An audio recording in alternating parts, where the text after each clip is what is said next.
Good afternoon everyone. आज current affair trick द्वारा आपको 18 सितंबर 2020 के करंट अफेयर मैं बताने जा रहा हूं। तो चलिए शुरू करते हैं। पहला प्रश्न देखिए, मैं यहाँ कल के प्रश्नों का रिवीजन करवा रहा हूँ। तो कल के प्रश्नों का जो रिवीजन है, मैं पहला सवाल मैंने आपसे पूछा था, संविधान संशोधन 84 जो है वो किससे संबंधित है। तो मैंने बताया था कि लोकसभा में और राज्यसभा में जो भी विधानसभा में जो भी सीटें होती हैं उनको दोबारा से मतलब रिफॉर्म करने के लिए जनसंख्या आधार पे चेंज कर सकते हैं। ठीक है, तो ये आप लोग याद रखिएगा। ये जैसे होता है हमारा, बोल सकता हूँ मैं कि जैसे 2026 तक परिसीमन एक आयोग होता है, तो वो विधानसभा की क्षेत्रों को मतलब चेंज करता है, नई नई विधानसभाएं देखते बनाता है। आपने 2012 के चुनाव में देखा ही होगा, जो कि उत्तर प्रदेश का हुआ था। तो देखिए, कोरोना विजय रथ अभियान किस राज्य ने शुरू किया। तो कोरोना विजय रथ अभियान शुरू किया छत्तीसगढ़ द्वारा सरकार ने। तो छत्तीसगढ़ मैंने बताया भी था, छत्तीसगढ़ है। और देखिए, कोरोना जो छत्तीसगढ़ है उस की राजधानी क्या है, छत्तीसगढ़ की राजधानी आपको बतानी है कमेंट में। ये बहुत ही सरल सवाल है। और छत्तीसगढ़ के मुख्यमंत्री कौन है? भूपेश बघेल। और बाकी छत्तीसगढ़ के गवर्नर कौन है, ये भी आपको कमेंट में बताना है। ठीक है। रूस द्वारा लॉन्च कोरोना वैक्सीन का नाम क्या है? तो इसका नाम है स्पुतनिक 5, जो कि अभी इंडिया में बोला गया है कि इंडिया में कम से कम 100 मिलियन इसकी जो वैक्सीन है वो दिया जाएगा। अभी ये ट्रायल फेज़ में चल रही है। WHO ने अभी इसको अप्रूव नहीं किया है, तो देखते हैं कब तक अप्रूव होगा। एक क्वेश्चन मैंने पूछा था, संविधान की आत्मा किस अनुच्छेद को कहा जाता है। तो ये 32वां संविधान है, 32वां अनुच्छेद है जिसको संविधान की आत्मा कहते हैं, जो कि रिट बताता है, रिट जारी करते हैं जो भी होता है। और एक 368 अनुच्छेद है, जो 368वां अनुच्छेद ये कहता है कि किसी भी संविधान में कभी भी कुछ भी संशोधन हो सकता है। ठीक है। देखिए, जापान के नए प्रधानमंत्री मैंने आपको योशिहिदे सुगा नाम है, ये प्रधानमंत्री बने हैं। मैंने बताया भी था आपको ट्रिक के याद करने की कि शाहिद से याद कर लीजिए। चलिए प्रश्न शुरू करते हैं। चलिए, ये कुछ क्विज़ है, ये मैं एक शॉर्ट क्विज़ लेने की सोच रहा था, तो मैंने ये डाल दिए क्वेश्चन। श्री विनय एम क्वात्रा ने रेमडेसिविर की 2000 शीशियाँ किस देश के विदेश मंत्री को सौंपी है? तो ये इसका आंसर है नेपाल। ठीक है, ये नेपाल है इसका आंसर। तो ये आपके लिए पहले आप ये क्वेश्चन है, इसको अटेम्प्ट करिए। मैं आपको 1 मिनट का टाइम दे रहा हूँ। आप वीडियो पॉज करके या रोक के वीडियो अब इसको देखिए, आप खुद का नॉलेज चेक करिए आपको कितना आ रहा है। तो इसके बाद मैं 1 मिनट बाद फिर बताता हूँ। चलिए, फिर आपने देख लिया होगा। चलिए, पहला प्रश्न है, इसका आंसर है नेपाल। ठीक है, नेपाल कंट्री को हम लोग दे रहे हैं। नेपाल के प्रधानमंत्री क्या नाम है? ओपी कोली। और नेपाल जो है नेपाल की राजधानी काठमांडू है। उसके बाद देखिए, वीडियो प्रोडक्शन कंपनी हेरा फेरी ने किस फिल्म का अधिग्रहण किया है? तो यहाँ पे शेयर चैट है। मैंने आपको ट्रिक भी बताई थी कि मीम्स हैं जो हेरा फेरी के, वो शेयर करते हैं, जैसे शेयर चैट शेयर करते हैं। इस तरीके आप याद कर सकते हैं। देखिए, एशियाई विकास बैंक ने भारत के लिए अपने नए देश के निर्देशक के रूप में किसे नियुक्त किया? तो मैंने इसके लिए भी आपको ट्रिक बताई थी, टेक करके था। टेक्नोलॉजी भारत में आ गए है ना, तो मुझे इतना ही अभी केवल याद है, बाकी पूरा नाम नहीं याद है। अगर ऑब्जेक्टिव क्वेश्चन में, ऑब्जेक्टिव पेपर में आपको हेल्प मिलती है इस टाइप की ट्रिक से। चलिए, नेक्स्ट क्वेश्चन है, नए संसद भवन को बनाने का ठेका किस कंपनी ने 861 करोड़ रुपए की बोली लगाकर हासिल किया? तो ये मैंने टाटा प्रोजेक्ट लिमिटेड कंपनी बताई थी, तो इसका आंसर टाटा प्रोजेक्ट लिमिटेड है। और ये संविधान, ये मतलब जो नया दूसरे नंबर पे हमारी लार्सन एंड टुब्रो कंपनी रही थी, जिसने 865 करोड़ की बोली लगाई थी। लेकिन जो कितना कम लगाता है वही उसी को ही सरकार अप्रूव करती है, क्योंकि जितना कम खर्चा आएगा बनाने में उसी को अप्रूव किया जाएगा। तो देखिए, संविधान संशोधन 69 जो है वो किस राज्य से संबंधित है? तो ये दिल्ली राज्य से संबंधित है। ठीक है। अब हिंदी को किस अनुच्छेद के तहत राजभाषा का दर्जा मिला? तो हिंदी को 343 जो अनुच्छेद है उसके तहत राजभाषा का दर्जा मिला। देखिए, विश्व शिक्षक दिवस कब मनाया जाता है? तो विश्व शिक्षक दिवस, आप लोग कंफ्यूज मत होइएगा, विश्व शिक्षक दिवस मनाया जाता है 5 अक्टूबर को, जबकि भारतीय का जो शिक्षक दिवस है वो मनाया जाता है 5 सितंबर को। तो यहाँ पे ये कन्फ्यूज़न हो सकता है, कभी भी आप देख लीजिएगा, दोनों डेट आपको याद रखना ज़रूरी है। इसके बाद देखते हैं विश्व युवा दिवस कब मनाया जाता है। यहाँ ध्यान रखने वाली बात यह है कि मैंने विश्व युवा दिवस पूछा है, ना कि भारतीय युवा दिवस पूछा है। जो भारतीय युवा दिवस मनाया जाता है वो 12 जनवरी को मनाया जाता है, जो कि हम लोग 12 जनवरी 1985 से मना रहे हैं। और जो अभी मतलब जो फ़िलहाल जो विश्व युवा दिवस जो मैं आपसे पूछ रहा हूँ वो हम लोग 12 अगस्त को मनाते हैं, यानी जनवरी में मनाते हैं भारत का, पहले भारत का पड़ता है, बाद में अगस्त में पड़ता है हमारा विश्व का पड़ता है। तो यहाँ पे हम लोग पूरे विश्व से आगे हो गए, ये बहुत ही गौरव की बात है। जोक्स अपार्ट, एनजीटी के चेयरमैन कौन है? तो एनजीटी के चेयरमैन ये नेशनल ग्रीन ट्रिब्यूनल है। तो इसको ये जो है ये इन्वायरमेंट रिलेटेड इशू है उनको देखता है। तो एनजीटी के चेयरमैन जो है, एनजीटी के चेयरमैन हमारे हैं AK गोयल, जिनका पूरा नाम है आदर्श कुमार गोयल। अब यूट्यूब की स्थापना किस वर्ष में हुई थी, ये क्वेश्चन है। यूट्यूब की स्थापना मैंने पूछी थी आपसे, पूछा था कल, नहीं सॉरी मैंने कल आपको बताया था। तो यहाँ पे जो यूट्यूब की स्थापना थी 2007 में इंडिया वर्ल्ड कप जीती थी 2020 का। तो उसके 2 साल पहले मैंने ट्रिक बताई थी, तो 2005 में यूट्यूब की स्थापना हुई थी। चलिए अगला प्रश्न देखते हैं। अब यहाँ से करंट अफेयर स्टार्ट होते हैं। चीन को हराकर भारत संयुक्त राष्ट्र की किस संस्था का सदस्य बना है? तो यहाँ पे commission on states of women का सदस्य बना है। तो देखिए commission of states of women में अफ़गानिस्तान, चाइना और इंडिया था। तो इसमें चाइना को बाहर कर दिया और अफ़गानिस्तान और इंडिया को दोनों को शामिल कर लिया गया। ठीक है, नेक्स्ट क्वेश्चन। मकानों की कीमत वृद्धि के मामले में भारत की रैंकिंग अप्रैल जून तिमाही में 11 स्थान गिरकर कौन से स्थान पर रही है? तो 54वें स्थान पर रही है।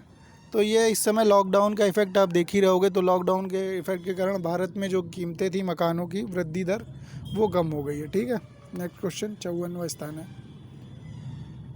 देखिए यहाँ पे मैंने वर्ल्ड बैंक का कार्यकारी निदेशक किसे बनाया गया? तो ये बनाया गया राजेश खुल्लार को। तो राजेश खुल्लार जो हैं कार्यकारी निदेशक बने हैं। और बाकी जो मुख्यालय इसका है वाशिंगटन DC में। अध्यक्ष डेविड मैलपास हैं। देखिए यहाँ विश्व बैंक है, बैंक मतलब माल पास करने वाला, मतलब माल मतलब पैसा। तो यहाँ डेविड मालपास, आप यहाँ से नाम याद रख सकते हैं। वर्ल्ड मूल संगठन है, इसकी स्थापना हुई थी 1944 में। यानी इसको याद करने का तरीका है जब भारत मतलब 1945 या 1947 का आप देख सकते हैं, उससे 3 साल पहले हुई थी, जब भारत आज़ाद नहीं था, मतलब भारत जब गुलाम था। तो 1944 में हुआ था। ठीक है, नेक्स्ट क्वेश्चन। IPL 2020 में खेलने वाला पहला अमेरिकन खिलाड़ी कौन है? ये केवल अमेरिकन नागरिकता से हैं, बाय बर्थ शायद ये नहीं हो। तो इनका नाम है अली खान। तो 2020 IPL में पहली बार ऐसा होगा कि अमेरिका के खिलाड़ी कोई आ रहे हैं। और IPL इस बार और ये KKR की टीम से खेलेंगे। शाहरुख खान, अली खान, दोनों नाम सेम है, इस तरीके आप याद रख सकते हो। और इस बार पता ही है आपको, कोविड के कारण दुबई में IPL आयोजित किया जा रहा है। नेक्स्ट प्रश्न। सितंबर 2020 में खगोलविदों ने एक अंतर्राष्ट्रीय टीम ने शुक्र के वातावरण में किस गैस की खोज करी है? तो यहाँ फास्फीन की खोज करी है। तो फास्फीन जो है इसका केमिकल फार्मूला आपको याद रखना है। इसका केमिकल फार्मूला होता है PH3। ये बहुत ही ज्वलनशील गैस होती है, ये आग लगा देती है। ठीक है, ज़रा सा संपर्क में आने पे। उसके बाद शुक्र ग्रह के बारे में मैं बता देता हूँ। शुक्र ग्रह जो है ये हमारा शुक्र ग्रह जो है सौर मंडल, देखिए शुक्र ग्रह जो है हमारा सौर मंडल का सबसे चमकीला ग्रह है और सबसे गर्म ग्रह भी है। गर्म क्यों है? क्योंकि यहाँ पे सल्फ़र डाइऑक्साइड है, वातावरण में पूरा कार्बन डाइऑक्साइड है। तो इस वजह से कार्बन डाइऑक्साइड ग्रीन हाउस का एमिशन बहुत ज़्यादा करती है और इसको पृथ्वी की बहन भी बोला जाता है एक तरीके से। और यह शुक्र ग्रह जो है अगर आकाश में आप देखोगे तो सबसे चमकीला ग्रह शुक्र ग्रह आपको चंद्रमा के बाद दिखाई देगा आकाश में। और शुक्र ग्रह सबसे गर्म ग्रह, ये मैंने आपको बता दिया। और बाकी आप लोग सोच रहे होंगे कि बुध ग्रह सूरज के सबसे पास में है तो वह गर्म क्यों नहीं है? क्योंकि वहाँ पे क्या है, कोई एटमॉस्फेयर नहीं है। लेकिन शुक्र ग्रह में जैसे ऑक्सीजन है वैसे कार्बन डाइऑक्साइड। और शुक्र ग्रह का कलर कैसा होता है? शुक्र ग्रह का कलर आपको जैसे आपको बताना, कमेंट में आप लिख के बताइएगा शुक्र ग्रह का कलर क्या होता है। ठीक है, श्रमिकों को मजदूरी का भुगतान देने के लिए ई मास्टर रोल लॉन्च किसने किया? रोल लॉन्च ये उड़ीसा की सरकार ने किया। तो मतलब मजदूरी का भुगतान करने के लिए ई मास्टर, मतलब उड़ीसा की सरकार जो है बहुत ही अच्छा काम कर रही है। उड़ीसा मतलब समझिए तरीके से ये जो है ई मास्टर से क्या होगा कि जिसको भी मतलब डायरेक्ट पैसा चाहिए होगा उनके खाते में चला जाएगा। कोई बिचौलिए का साधन, मतलब कोई बिचौलिया नहीं होगा, तो जिससे घूसखोरी नहीं हो पाएगी। और बाकी आप देख सकते हो कि मतलब उड़ीसा आपको याद करने का ट्रिक बता देते हैं। अगर मज़दूरों को पैसा मिलेगा और वो भी कार्ड से मिलेगा तो वो उड़ने लगेंगे, मतलब खुशी से उड़ने लगेंगे। तो यहाँ से आप ये याद कर सकते हैं उड़ीसा। उड़ीसा के जो सीएम है नवीन पटनायक हैं, गवर्नर गणेशी लाल है, और ज़िले 30 है, और भाषा उड़िया है, और राजधानी भुवनेश्वर है। सरकार ने जूता और चमड़ा उद्योग के लिए 2 वर्ष की अवधि के लिए 25 सदस्यों की टीम बनाई। इसका अध्यक्ष कौन है? इसका अध्यक्ष है राजकुमार गुप्ता। तो जूता और चमड़ा मतलब राजकुमार जो हैं जूते और चमड़े पहनते हैं, जूते और चमड़े के बहुत शौकीन होते हैं। तो इस तरीके आप याद रख सकते हैं, ठीक है। तो राजकुमार गुप्ता को इनकी सदस्य का टीम बनाया गया। 2 वर्ष का ये है टाइम पीरियड, ठीक है। कपिल वात्स्यायन का सितंबर 2020 में निधन हो गया। ये किस क्षेत्र से संबंधित थे? ये कला और भारतीय शास्त्रीय नृत्य से संबंधित थे, इनका निधन हो गया है। बाकी नेक्स्ट क्वेश्चन, विश्व रोगी दिवस कब मनाया जाता है? ये कल था हमारा, 17 सितंबर को विश्व रोगी दिवस मनाया जाता है। अगला प्रश्न, विश्व बैंक ने वार्षिक मानव सूचकांक के नवीनतम संस्करण में भारत कितने स्थान पर रहा? तो भारत यहाँ पे 116वें स्थान पर रहा है। पिछली बार भारत की रैंक यहाँ 115 थी, इस बार एक रैंक और गिर गई है, और इस बार 174 देश थे, पिछली बार 157 देश थे। फर्स्ट नंबर पे सिंगापुर है, सेकंड नंबर पे साउथ कोरिया है। तो फर्स्ट और सेकंड और भारत का स्थान आपको याद रखना पड़ेगा इसमें, ठीक है। और विश्व बैंक है, वर्ल्ड बैंक का मैंने बता ही दिया था, अध्यक्ष है डेविड मालपास, और इसका हेडक्वार्टर है वाशिंगटन DC, अमेरिका। और इसका गठन कब हुआ था? ये वर्ल्ड बैंक का गठन देखिए मैंने आपको बताया था, वर्ल्ड बैंक का 3 साल पहले हुआ था, ऐसा कुछ बताया था। देखिए जुलाई 1944 में हुआ था, भारत के आज़ाद होने से 3 साल पहले, ठीक है। और नेक्स्ट क्वेश्चन देखते हैं, टाइटन कंपनी ने भारत के पहले संपर्क रहित भुगतान घड़ियों टाइटन पे को लॉन्च करने के लिए किस बैंक के साथ साझेदारी करी है? तो यहाँ SBI बैंक के साथ करी है। जैसे गूगल पे है, फ़ोन पे है, उस तरीके टाइटन पे हो गया है, टाइटन पे को लॉन्च किया गया है। तो यहाँ SBI बैंक है, SBI बैंक भारत का ही बैंक है, और इसके चेयरमैन कौन है? रजनीश कुमार है, और हेडक्वार्टर इसका मुंबई में है, ठीक है। तो SBI मतलब याद कर सकते हैं, जैसे स्टेट बैंक ऑफ इंडिया का बैंक सबसे बड़ा बैंक है, और उसी ने ही मतलब लॉन्च किया, उसी ने ही मतलब टाइटन को सपोर्ट दिया है। तो आप देख सकते हैं, ठीक है। याद करने का तरीका यही है। टाइटन मतलब एक तरीके से टाइटन बोल सकते हैं, टाइटन जैसे हमारा एक, जैसे टाइटन किसका ग्रह है? ये मतलब उपग्रह है, जो गुरु ग्रह है जिसको जुपिटर बोलते हैं, उसका एक उपग्रह है। तो टाइटन मतलब ये इससे भी याद कर सकते हैं, एक टाइटन सबसे बड़ा उपग्रह भी है। नेक्स्ट क्वेश्चन, स्काई ट्रैक से कोविड-19 5 सितारा हवाई अड्डे की रेटिंग प्राप्त करने के लिए फ्यूमोनिको इंटरनेशनल एयरपोर्ट दुनिया का पहला हवाई अड्डा है। तो ये किस शहर में है? तो ये रोम के इटली में है। तो रोम मतलब रोम है, रोम जो है ये राजधानी है इटली की, वहाँ पे। तो ये आप याद कर सकते हैं, कोविड-19 सबसे ज़्यादा इटली में फैला था, और वहीं सबसे जल्दी उभर भी रहा है। तो आप ऐसे याद रख सकते हैं। और बाकी इटली में वर्ल्ड फूड ऑर्गेनाइजेशन का जो है हेडक्वार्टर भी है। आप ये ऐसे याद कर सकते हैं, इडली मतलब इटली रोम, ठीक है।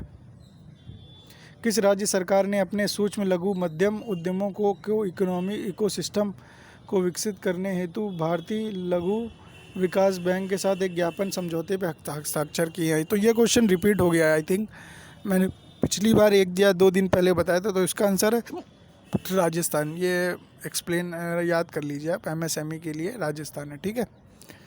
बाकी अब देखिए, ग्लोबल आयुर्वेदिक समिट के 4था संस्करण का विषय क्या है, जिसका उद्घाटन राष्ट्रपति मुप्पारम वेंकैया नायडू ने किया? तो यहाँ वेंकैया नायडू का भी पूरा नाम आप याद कर लीजिए, मुप्पावर पुप्पू।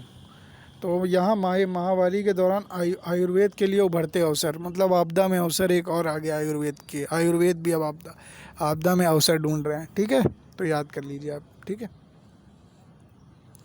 कोसी रेल महासेतु का उद्घाटन कब किया जाएगा? तो ये आज ही किया गया है, आज 18 सितंबर 2020 को आज किया जाना है, वीडियो कॉन्फ्रेंस के माध्यम से मोदी जी करेंगे। ये कोसी जानते हैं, ये कोसी बिहार की एक नदी है जिसको बिहार का शोक भी कहा जाता है, क्योंकि उसका जो है वो अपना मतलब जो एक जैसे एक वो होता है, जैसे एक उसका जैसे बहने की जो जगह होती है वो कोसी जो है बदलती रहती है, इसलिए बिहार में अक्सर बाढ़ लाया करती है और बिहार में बाढ़ आती है, तो इस वजह से इसे बिहार का शोक भी कहते हैं कोसी नदी को। और ये कोसी रेल महासेतु है, ये 12 परियोजना जो हैं बिहार राज्य के लिए लॉन्च करेंगे, क्योंकि बिहार में चुनाव आ रहा तो फोकस भी, और 1,25,00,000 करोड़ का पैकेज 2015 में दिया गया था, जिसका अभी भी पूरा मतलब इन्वेस्टमेंट नहीं हुआ है, तो उसको इन्वेस्ट भी किया जा रहा है। नेक्स्ट, देश द्वारा बकाया का भुगतान न करने के बाद भारत की कौन सी सार्वजनिक क्षेत्र की इकाई सूडान से बाहर निकल गई है? तो यहाँ ONGC जो है उसने सूडान से बाहर हो गई है, क्योंकि वहाँ पे वो सूडान जानते ही आप, गरीब देश है, तो सूडान के बारे में मैं बता देता हूँ। सूडान की जो राजधानी है वो खार्तूम है और ऑफिशियल लैंग्वेज अरबिक और इंग्लिश है। और यहाँ हेडक्वार्टर देखते हैं ONGC का वसंत कुछ दिल्ली में है और इसके CEO हैं शशि शंकर। ठीक है, नेक्स्ट क्वेश्चन, प्रधानमंत्री नरेंद्र मोदी के जन्मदिन को चिन्हित करने के लिए देश भर में आयोजित विशेष सप्ताह का क्या नाम है? तो यहाँ सेवा सप्ताह नाम है। ये आप ऐसे याद रख सकते हैं कि कोविड चल रहा है तो बीजेपी के जितने कार्यकर्ता हैं सब सेवाओं पे ध्यान दे रहे हैं, तो ये सेवा सप्ताह के नाम से इन्हें मतलब घोषित किया गया है। और 14 से 20 सितंबर तक का ये कार्यक्रम एक हफ्ता है, तो उसी में ही सेवा सप्ताह घोषित किया गया। नेक्स्ट क्वेश्चन, किस संस्था ने AICTE का उत्कर्ष संस्थान विश्वकर्मा पुरस्कार 2020 जीता? तो 17 सितंबर को विश्वकर्मा पूजा थी, तो विश्वकर्मा पूजा पे इन्होंने एक पुरस्कार भी रखा हुआ था जो कॉलेज ऑफ इंजीनियरिंग पुणे ने जीता है। और AICTE का फुल फॉर्म है all India council of technical education है, जो कि BTech MTech ये टेक्निकल एजुकेशन है, इनसे रिलेटेड चीज़ों को मतलब कोर्स को मैनेज करती है।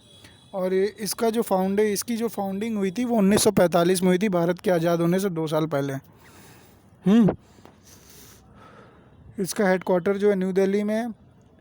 बाकी नेक्स्ट क्वेश्चन, 36वें राष्ट्रीय खेल मूल रूप से 2020 में कहाँ आयोजित होंगे? देखिए गोवा में होना था आयोजित, तो 2020 में ये गोवा में होना था, लेकिन इसको कैंसिल कर दिया गया ड्यू टू कोविड-19 के कारण। और देखिए ये जो गोवा राज्य है इसके बारे में बता देता हूँ। ये हमारा 30 मई सन जो 1987 को जो था, ये पूरा इसको पूर्ण राज्य का दर्जा मिला था।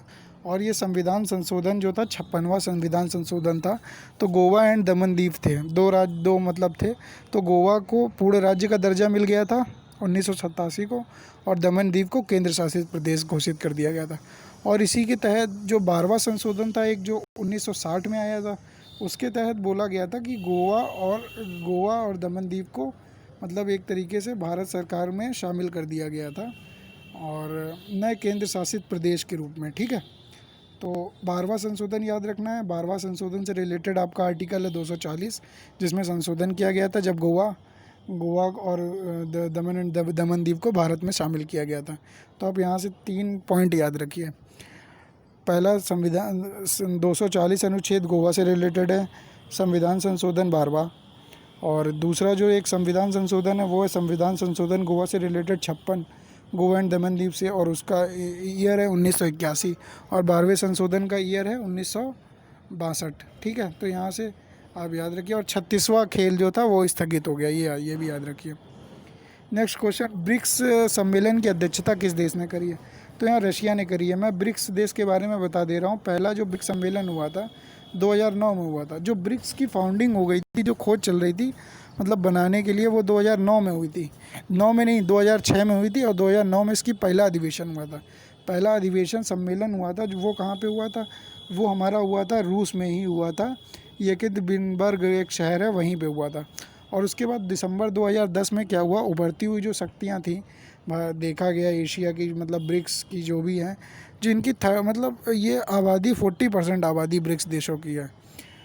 और देखिए ब्राज़ील, रशिया, चाइना, इंडिया, इसमें ये कंट्री थी। उसके बाद क्या हुआ, ब्रिक के बाद जब ऐसा हुआ कि बाद में देखा गया कि साउथ अफ्रीका को 2010 में ज्वाइन किया गया, और साउथ अफ्रीका को 2010 में ज्वाइन किया गया है। उसके बाद दूसरा जो सम्मेलन था और 2011 में दक्षिण अफ्रीका ने पहली बार चीन के सान्या में तीसरे ब्रिक्स सम्मेलन में भाग लिया। और यहाँ NDB एक न्यू डेवलपमेंट बैंक, सॉरी यहाँ एन का मतलब जो नाम है वो टाइप नहीं हुआ, तो न्यू डेवलपमेंट बैंक है, वो 2012 में नई दिल्ली में आयोजित चौथे ब्रिक्स सम्मेलन के दौरान इसकी स्थापना हुई थी। तो यहाँ से आप याद रखिए NDB जो है, ब्रिक्स जो है वो NDB का क्या है, पापा है एक तरीके से बोल सकते हैं, क्योंकि उसी ने उसको जन्म दिया और चौथे अटेम्प्ट में जन्म दिया, यानी चौथी बार में जन्म दिया। चौथी बार जब मतलब क्या हुई है, मीटिंग हुई है, तब जन्म दिया उसको, देश को। ठीक है, नेक्स्ट क्वेश्चन, केंद्र सरकार के किस मंत्री ने अभी इस्तीफ़ा दे दिया? ये हरसिमरत कौर बादल हैं, इन्होंने इस्तीफ़ा दे दिया। ये सरकार की नीतियों से खुश नहीं थी, गुस्सा थी।